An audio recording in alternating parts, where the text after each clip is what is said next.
আসসালামু আলাইকুম। নিত্যদিন রান্নাবান্না থেকে আমি শারমিন। আপনাদের রান্নার রেসিপি শেয়ার করব মুগ ডাল দিয়ে মাছের মাথা রান্নার রেসিপি। এখানে আমি সামান্য পরিমাণ তেল গরম করে মাছের মাথা আর লেজগুলো ভালো করে ভেজে নিব। মাছের মাথাগুলো ভেজে নেওয়া হয়ে গেছে। আমি হাফ কাপ পরিমাণ মতো তেল আর হাফ কাপ পরিমাণ পেঁয়াজ কুচি দিয়ে ভালো করে নেড়ে ছেড়ে হালকা করে ভেজে নিব। এখানে পরিমাণ মতো লবণ, ১ চা চামচ রসুন বাটা, ১ চা চামচ আদা বাটা। এগুলো ভালো করে আমি ভেজে নেব। ১ চা চামচ জিরার গুঁড়া, ১ চা চামচ ধনে গুঁড়া,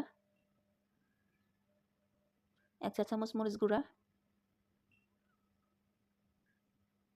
১ চা চামচ হলুদ গুঁড়া, সামান্য পরিমাণ পানি ভালো করে নেড়ে ছেড়ে নিচ্ছি।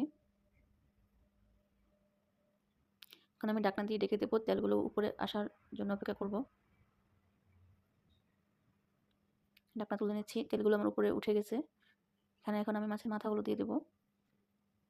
ভালো করে কষিয়ে নেব মাছের মাথাগুলো। নেড়ে ছেড়ে দিচ্ছি। মাছের মাথাগুলো আমার কষানো হয়ে গেছে। এখন আমি তুলে নেব মাছের মাথাগুলো। মুগ ডালগুলো দিয়ে দিচ্ছি। ভালো করে ভেজে নেব মুগ ডালগুলো। নেড়ে ছেড়ে দিচ্ছি ভালো করে।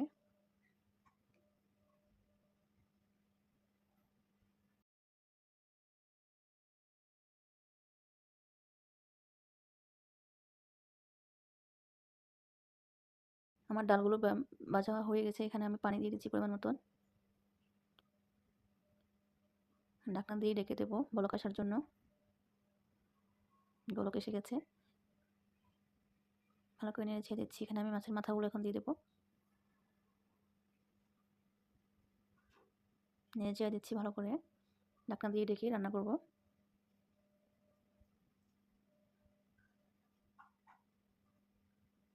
ঢাকনাগুলো তুলে আবার ভালো করে নেড়ে ছেড়ে দিচ্ছি। এখানে আমি একটু টমেটো দিয়ে দিলাম। ভালো করে নেড়ে ছেড়ে দিচ্ছি।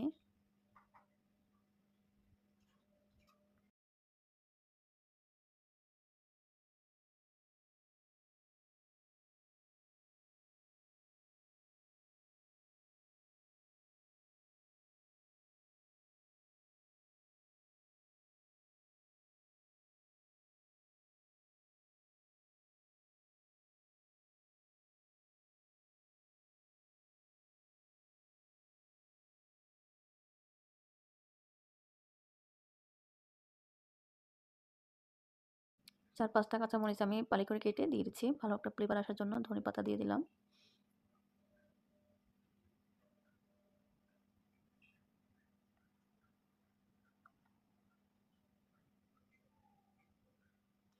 আমি ভাগা দিয়ে দিচ্ছি তেল, শুকনো মরিচ, রসুন দিয়ে। আমার রান্নার রেসিপিটা কেমন লাগছে জানাবেন প্লিজ। আর আমার নিত্য নতুন রান্নার রেসিপি পেতে আমার পাশেই থাকবেন। চ্যানেলটাকে সাবস্ক্রাইব করবেন, লাইক, কমেন্ট, শেয়ার করবেন। আল্লাহ হাফেজ। ভালো থাকবেন সবাই।